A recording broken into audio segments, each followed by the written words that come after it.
Good morning, and welcome to the iRobot podcast part 2. This is where I, Cory Doctorow, am reading the story iRobot, which was originally published in The Infinite Matrix and is up for a couple of awards. The Locus Award for Best Novelette. You can actually go to locusmag.com and vote for it there if you enjoyed it. And also, it's on the preliminary Nebula ballot this year. Having a great weekend still here at BosCon, the Boston area science fiction convention. I'm about to do a little writing and then head down to my Cafe Clutch, which is where people hang out and we chat in a kind of intimate setting. Had a great turnout yesterday for my guest of honor speech and for the reading I did, and it was really kind. I got an award last night from the New England Science Fiction Association, who are the folks who brought me out here. So it's been a genuinely amazing time. I can't remember when I've had a better time at a con. I'm headed back to London tomorrow night, and lots of other stuff coming up in London. There's a speech this week. I'll be posting something about that shortly, and hope to see some of you there. And thank you for everyone who came up and told me how much they liked the podcast here in Boston. Enjoy part 2. Bye. The man from Social Harmony noticed right away that Arturo was checking his phone at 90-second intervals. He was a bald, thin man with a pronounced Adam's apple, beak nose, and shiny round head that combined to give him the profile of something predatory and fast. In his natty-checked suit and pink tie, the Social Harmony man was the stuff of nightmares, the kind of eagle-eyed super cop who could spot Arturo's flicking for the barest moment every 90 seconds to his phone and then back to the meeting. "Detective," he said. Arturo looked up from his screen, keeping his expression neutral, not acknowledging the mean grins from the other 4 ranking detectives in the meeting. Silently he turned his phone face down on the meeting table. "Thank you," he said. "Now, the latest stats show a sharp rise in gray market electronics importing and other tariff-breaking crimes, mostly occurring in open-air market stalls and from sidewalk blankets. I know that many in law enforcement treat this kind of thing as mere hand-to-hand piracy, not worth troubling with, but I want to assure you, gentlemen and lady, that Social Harmony takes these crimes very seriously indeed." The Social Harmony man lifted his computer onto the desk, steadying it with both hands, and then plugged it into the wall socket. Detective Shainbloom went to the wall and unlatched the cover for the projector wire and dragged it over to the Social Harmony computer and plugged it in, snapping shut the hardened collar. The sound of the projector fan spinning up was like a helicopter. "Here," the Social Harmony man said, bringing up a slide. "Here we have what appears to be a standard AV set-top box from Korea. Looks like a UNATS robotics player, but it's a third the size and plays twice as many formats. Random Social Harmony audits have determined that as many as 40% of UNATS residents have this device or one like it in their homes, despite its illegality. It may be that one of you detectives has such a device in your home, and it's likely that one of your family members does." He advanced the slide. Now they were looking at a massive car wreck on a stretch of highway somewhere where the pine trees grew tall. The wreck was so enormous that even for the kind of seasoned veteran of road fatality porn who was accustomed to adding up the wheels and dividing it by 4, it was impossible to tell exactly how many cars were involved. Components from a Eurasian bootleg set-top box were used to modify the positronic brains of 3 cars owned by teenagers near Goderich. All modifications were made at the same garage. These modifications allowed these children to operate their vehicles unsafely so that they could participate in drag racing events on major highways during off hours. This is the result. 22 fatalities, 9 major injuries, 3 minors, besides the drivers killed, and 1 pregnant woman. We've shut down the garage and taken those responsible into custody, but it doesn't matter. The Eurasians deliberately manufacture their components to interoperate with UNATS robotics brains, and so long as their equipment circulates within UNATS borders, there will be moderately skilled hackers who take advantage of this fact to introduce dangerous, antisocial modifications into our nation's infrastructure. This quarter is the quarter that Social Harmony and law enforcement dry up the supply of Eurasian electronics. We have added new sniffers and border controls, new customs agents, and new detector vans.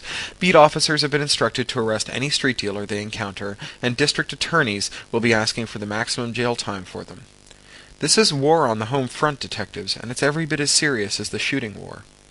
Your part in this war, as highly trained, highly decorated detectives, will be to use snitches, arrest trails, and seized evidence to track down higher-level suppliers, the ones who get the dealers their goods.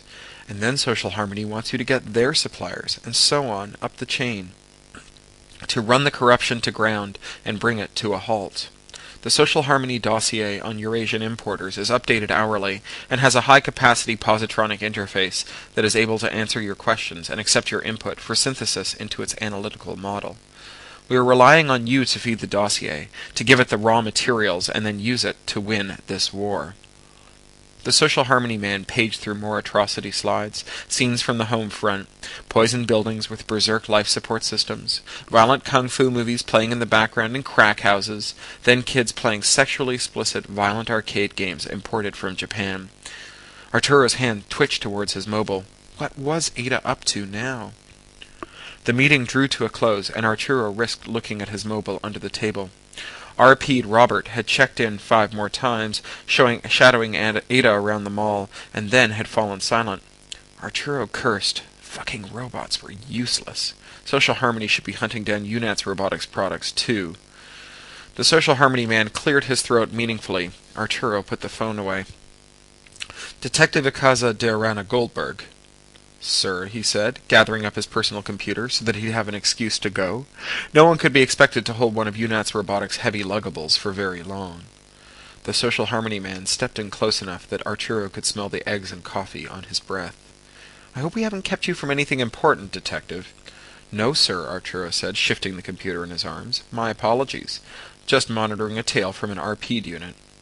I see, the Social Harmony man said. Listen, you know these components that the Eurasians are turning out. It's no coincidence that they interface so well with UNAT's robotics equipment. They're using defected UNAT's robotics engineers and scientists to design their electronics for maximum interoperability. The Social Harmony man let that hang in the air. Defected scientist. His ex-wife was the highest-ranking UNAT's technician to go over to Eurasia. This was her handiwork, and the Social Harmony man wanted to be sure that Arturo understood that. But Arturo had already figured that out during the briefing. His ex-wife was thousands of kilometers away, but he was keenly aware that he was always surrounded by her handiwork. The little illegal robot pet eggs they'd started seeing last year, she'd made him one of those for their second date, and now they were draining the productive hours of half the children of UNATs, demanding to be fed and hugged. His had died within 48 hours of her giving it to him. He shifted the computer in his arms some more and let his expression grow pained. I'll keep that in mind, sir, he said. You do that, said the man from Social Harmony. He phoned RP'd Robert the second he reached his desk. The phone rang 3 times, then disconnected. He redialed, twice. Then he grabbed his jacket and ran to the car. A light autumn rain had started up, ending the Indian summer that Toronto, the 4th prefecture in the new metric scheme, had been enjoying. It made the roads slippery and the UNAT's robotic chauffeur skittish about putting the hammer down on the Don Valley Parkway. He idly fantasized about finding a set-top box and plugging it into his car somehow so that he could take over the driving without alerting his superiors. Instead, he redialed RP'd Robert, but the robot wasn't even ringing any longer. He zoomed in on the area around Shepherd and Don Mills with his phone and put out a general call for robots. More robots. This is RP'd Frederick, Fairview Mall parking lot, 3rd level. Arturo sent the robot RP'd Robert's phone number and set it to work translating that into a locator beacon code, and then told it to find Robert and report in. It is my...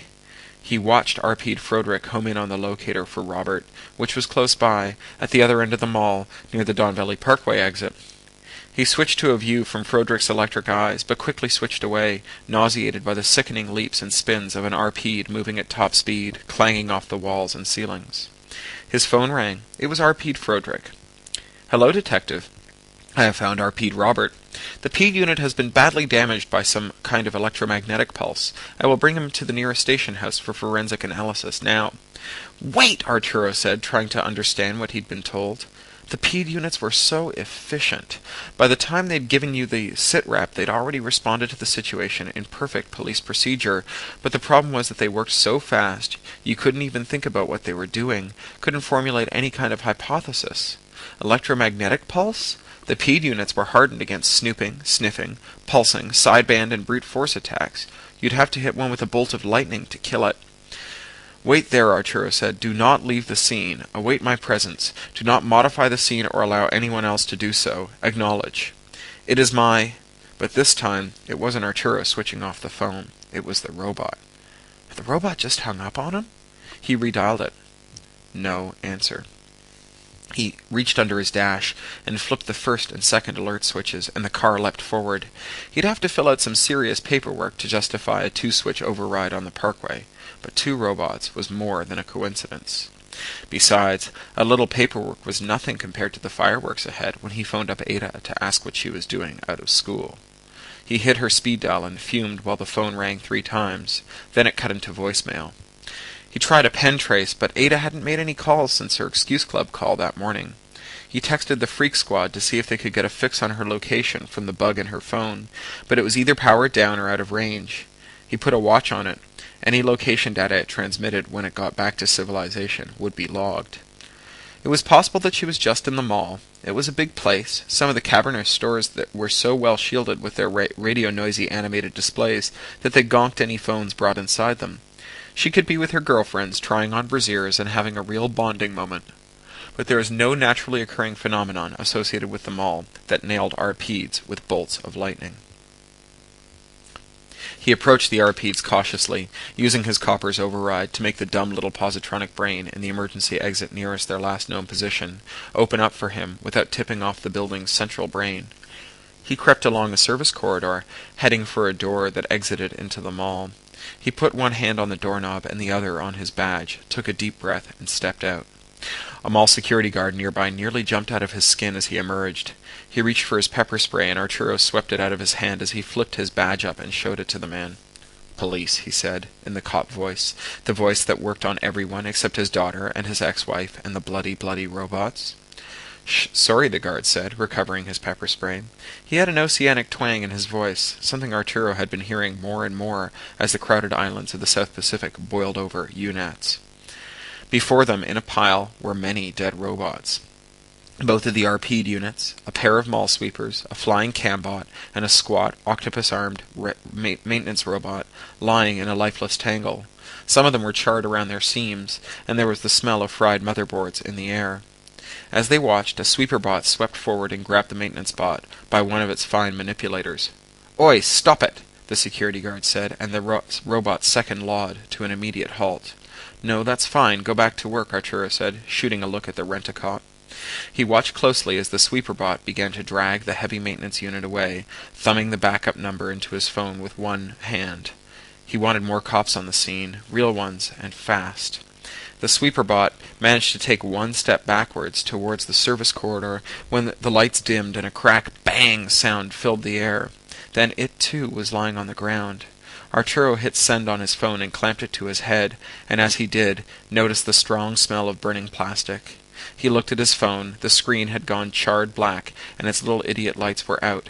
He flipped it over and pried the battery out with a fingernail, then yelped and dropped it. It was hot enough to raise a blister on his fingertip, and when it hit the ground, it squished meltfully against the mall tiles.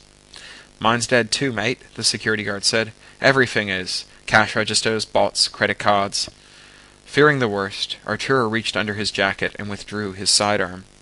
It was a UNAT's robotics model, with a little snitch brain that recorded when, where, and how it was drawn. He worked the action and found it frozen in place. The gun was as dead as the robot. He swore. "Give me your pepper spray and your truncheon," he said to the security guard. "No way," the guard said. "Get your own. It's worth my job if I lose these." I'm sorry about my accent. That's not part of the story, that's just me. "I'll have you deported if you give me one more second's worth of bullshit," Arturo said. Ada had led the first RP'd unit here, and it had been fried by some very ugly piece of InfoWar equipment. He wasn't going to argue with this oceanic boat person for one instant longer. He reached out and took the pepper spray out of the guard's hand. "Truncheon," he said. "I've got your bloody badge number," the security guard said, "and I've got witnesses." He gestured at the hovering mall workers, checkout girls in stripy aprons, and suit salesmen with oiled-down hair and pink ties. "Bully for you," Arturo said. He held out his hand. The security guard withdrew his truncheon and passed it to Arturo. Its lead-weighted heft felt right, something comfortably low-tech that couldn't be shorted out by electromagnetic pulses. He checked his watch and saw that it was dead. Find a working phone and call 911. Tell them there's a 2nd Division detective in need of immediate assistance. Clear all these people away from here, and set up a cordon until the police arrive. Capiche?" He used the cop voice. "Yeah, I get it, officer," the security guard said. He made a shooing motion at the mall rats. "Move it along, people. Step away." He stepped to the top of the escalator and cupped his hands to his mouth. "Oi, Andy, come here and keep an eye on this lot while I make a call, all right?"